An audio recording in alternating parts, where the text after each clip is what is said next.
We're joined on a crisp 58-degree day in Dublin, Ireland by Jeff Cameron of War Chant. What's up, Jeff? Enjoying this, Andy. Enjoying this, buddy. Left Tallahassee, it was 96 and humid, as you well know. And I think it warmed up here today, Andy. It was 58 this morning, but I think we're now in the mid-60s, buddy. Mid-60s. Glorious. So you're actually, like, for Florida State, Georgia Tech on Saturday in Dublin, it will be football weather. It's going to be gorgeous football weather. May get a little mist in there, too, as it's wont to do in Dublin. And, I think it's going to be perfect football weather. For some of the fan base and maybe for some of the players, it might be a tad bit cold. So, I'm really looking forward to it. And I know, I'll just tell you, Aviva's open-air press box, buddy. So we're in good shape. Beautiful. That's right, because you're pheasant under glass at Doak Campbell. You don't get to enjoy that experience that much.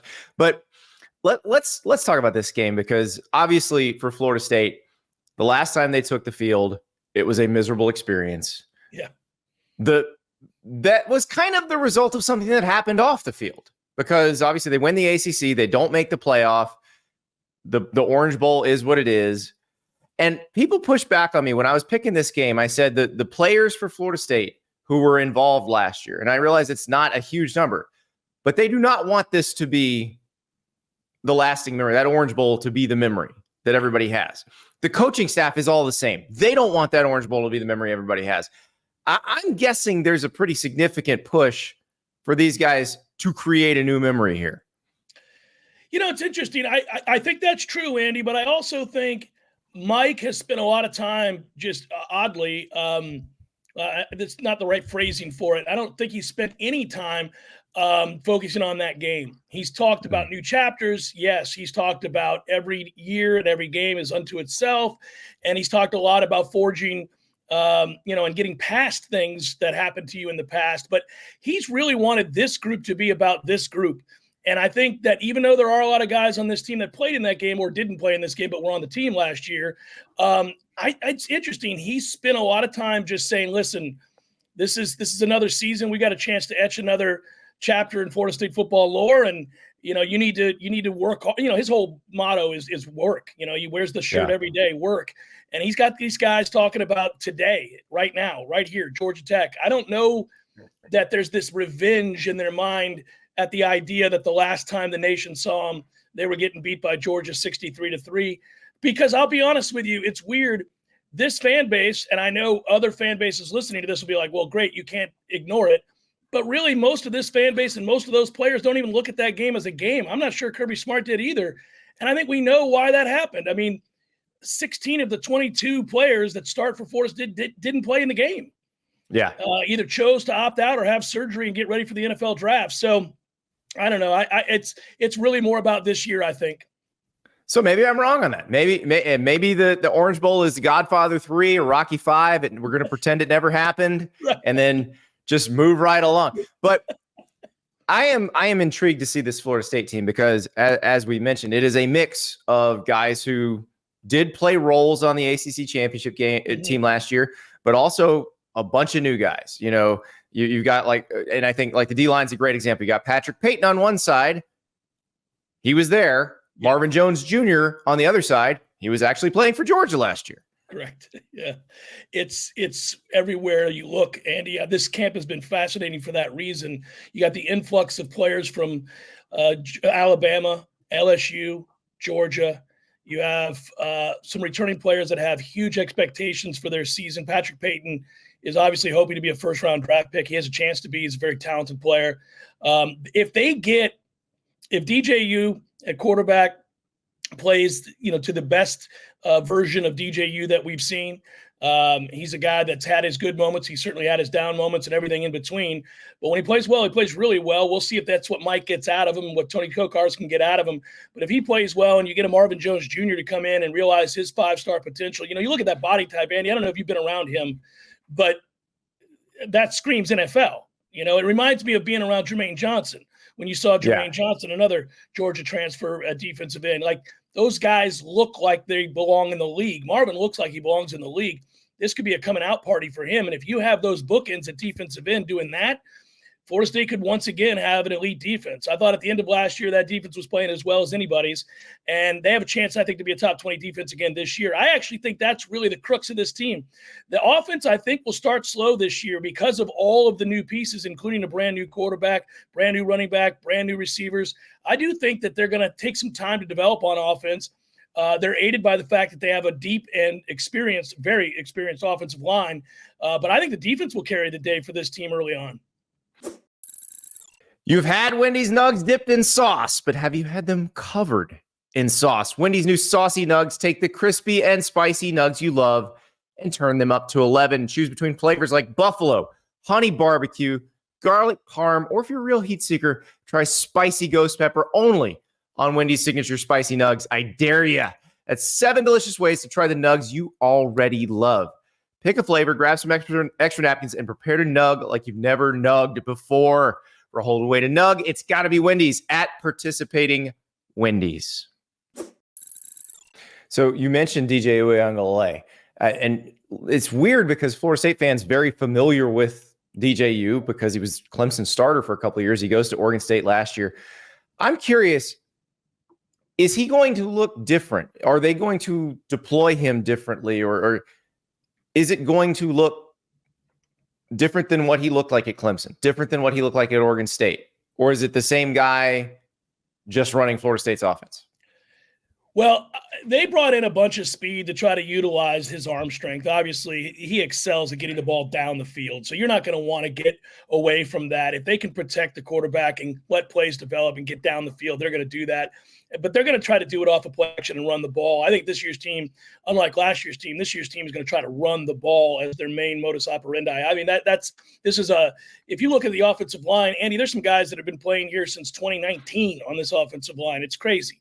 So they've got guys up front, and they feel good about how deep the running back room is. So I think they're going to try to run the ball, but that includes DJU, to answer your question. I think they're going to run him too.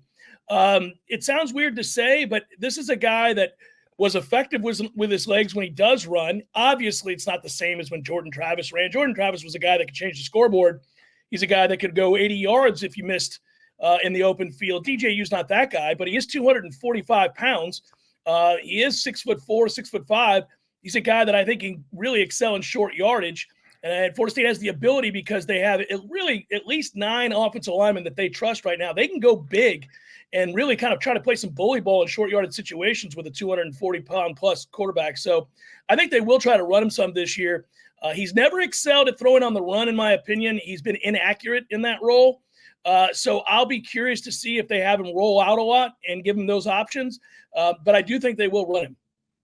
So how weird is it to say that Florida State feels comfortable with their offensive line, that they feel secure, that there are 9 players who can play? Like, I'm looking at the projected or looking at the depth chart, and you're right. It's guys they've had. Now, some of those guys were transfers when they got there, but it's guys they've had. Richie Leonard, obviously the new guy from Florida this year, who was a starter for Florida last year. But it's a lot of guys who've played for Alex Atkins for a long time now. And, for years, it felt like that was the thing Florida State could never get right. But now it feels like a strength. It is, and it's really odd to say. When I hear back from the fan base when we do the Daily Show, they're all, like uncomfortable almost, saying, could it be that the offensive line is the strength of the team? But it is. I mean, Darius Washington's played 6 years of college football. He's your starting left tackle. He was all ACC last year. I think he's got a chance to be an All-American this year. You like to see guys like that rewarded, because he was on this team at a time when they were terrible, when they just weren't any good at all.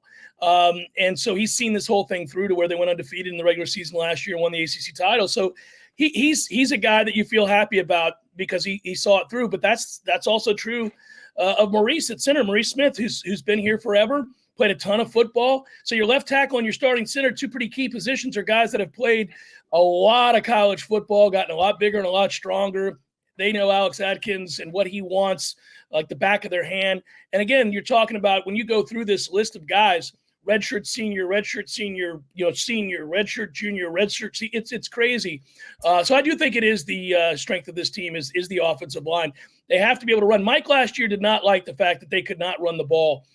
They failed a lot in that aspect. Trey Benson was a great running back, and obviously I think has a chance to do very well with the Arizona Cardinals. But this is a guy that was a boomer bust runner behind last year's line. It was weird. You'd watch Florida State lose on first down, lose on second down. They get bailed out because Jordan could make throws to Keon Coleman, who's an NFL wide receiver, and Johnny Wilson and guys like that who had size advantage, talent advantage, and they would find ways to move the ball, but it was not efficient. That offense was not that efficient in the second half of the season. Some of that was injury, but some of that was that they could never really run the ball the way they wanted to. I think Mike is hell-bent on doing that this year behind this veteran offensive line. Well, we saw a breakout game from Lawrence Toafili in the ACC championship game, but then they bring in Roydell Williams from Alabama, who was an effective runner at Alabama, just basically got stuck behind Justice Haynes and Jam Miller. So I would think that they should feel pretty good with it. And the way they said it, they put out the depth chart, they basically put them both as starters. And I imagine we're going to see a healthy dose of both of them. You will, and you'll see other guys too. You see the freshman Cam Davis, who comes in at 235 pounds as a true freshman. Looks like, honestly, there have been jokes and memes around Tallahassee. He looks like Herschel Walker. I'm not going to say he plays like Herschel Walker, but he My looks God, like a freshman.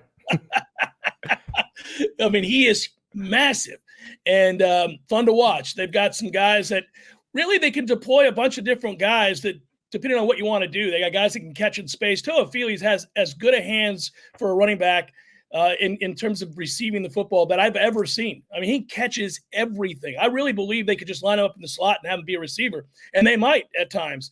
So you have the versatility of a Lawrence Toafili. I think you've got the stability of Roydell, and then you've got a stable of running backs that they like 5 or 6 deep. So they're going to play a lot of guys. That might include a couple freshmen. So how much is ESPN going to regret sending College Game Day to this game? I'm looking out my window of the hotel room. We're in downtown Dublin city center right here. It's a beautiful, I wish I could show it to you, but the glare was so bad we couldn't. I was trying to shoot it out the window so you could see it, trying to make you jealous. But it's a beautiful day in Dublin. The breeze is blowing. The fans so far are in a jovial mood. I went out last night to a couple of pubs, imagine that, and had a few cold Guinness and ran into some Florida State fans. They're starting to make their way into Tallahassee. A lot of them are seeing the rest of the island, if you will. They're going around, but they'll start really, I think, coming in droves around Wednesday or Thursday. I'm stunned that ESPN made the decision to do it. I will be very interested to see the setup. I don't think it's a wise idea to send Kirk Herbstreit to Dublin for Florida State's first game since he championed the cause before Jordan Travis got hurt. People will remind him of that, and they have repeatedly. And I think that might make for an uncomfortable game day if the setting is such that fans can, be heard. Let's put it that way. So I'm very curious to see what happens. Obviously, I think some Florida State officials they're not nervous about violence or anything silly like that, but they are nervous about probably the image of what's going to come across there on game day if fans have access to that set.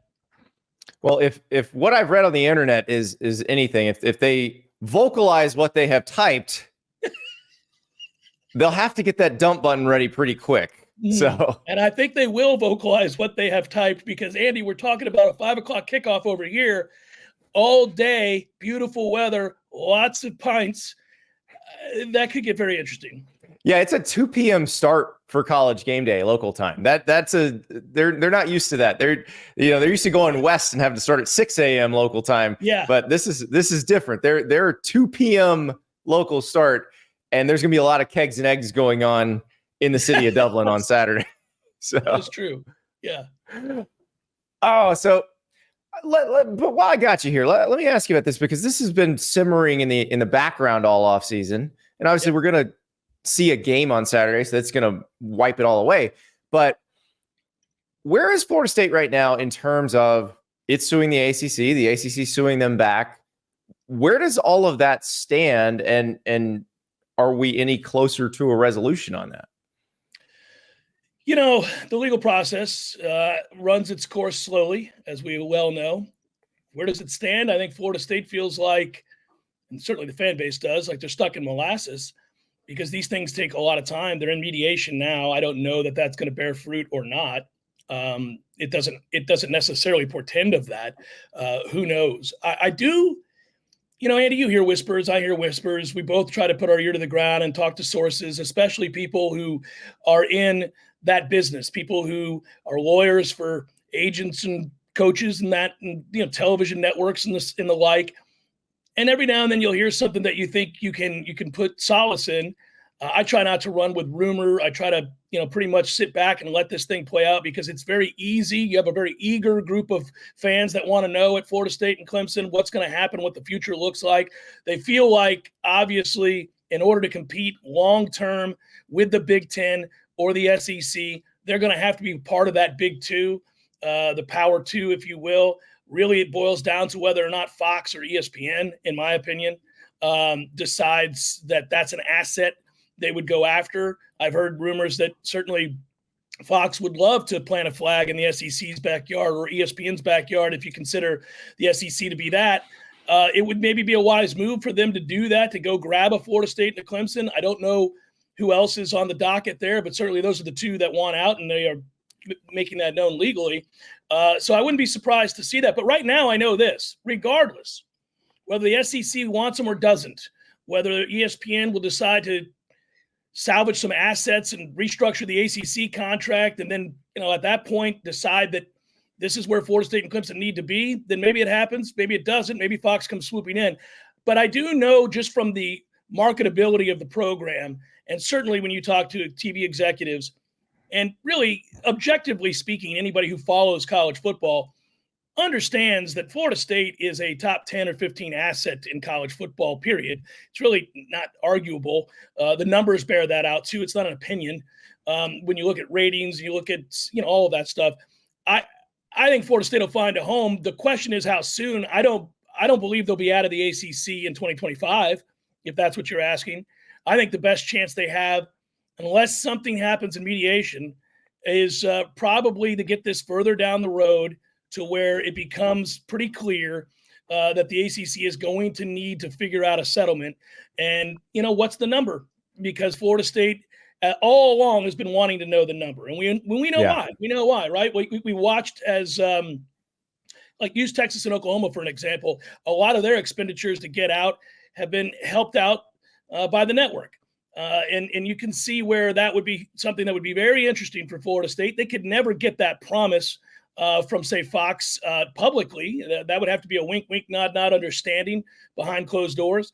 A lot of stuff we're not privy to, but I would believe that probably by 2026, Florida State's not in the ACC. 2027, the latest. Okay. All right. Before we let you go, let's go back to the field. You mentioned Cam Davis, the freshman running back. Mm-hmm. Who's another Florida State player that the country doesn't know yet that after Saturday we might all be talking about? So that's the thing, right? After Saturday, because when the depth chart came out, I really thought you might see LaWayne McCoy, Elijah Moore, some of these guys that are true freshmen at wide receiver. Andy, I think the talent for Florida State at wide receiver is all in this freshman class and sophomore class. I think that this biggest question mark about Florida State this year are the starting wide receivers. I think that is a group that will really have to show and prove, because it's been an uneven camp for them. They've had moments in the last week, which is a good sign for Mike and this offense, that they finally started to gel and kind of come together and have some success. I can never tell, because we follow one singular camp on a daily basis. Are their struggles due to the fact that they're not exemplary, or is this because this defense, which I think is very, very good, is just kind of dominating the day? Defenses are always ahead of offenses early in the season. So I'm kind of curious, just like everybody else is, to see which of these receivers stand out. I do think by the mid-season report card, though, we'll be looking at the freshman receiver, perhaps the sophomore receiver in Hakeem Williams. We're going to be looking at those guys and saying, well, there's the future for Florida State. It's not in these seniors and juniors. It's in the freshmen and sophomores. So between now and Saturday, what are you most excited to see in Ireland? I've been fortunate. This is the third time I've been to Ireland. It's like a home away from home. I went here on my honeymoon 20 years ago. And I was here last year for a promotional trip that they did with Aer Lingus.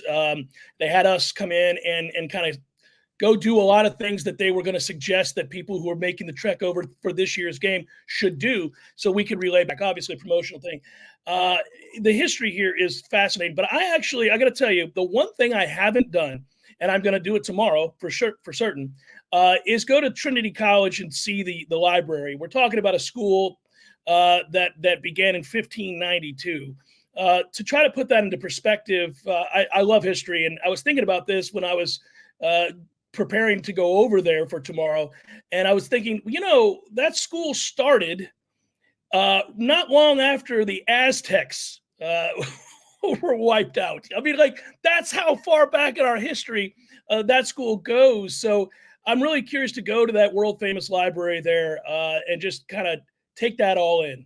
That's my answer. I've been to plenty of pubs. I've been to plenty of museums. I've seen the castles and the Vikings and all the things that you need to see.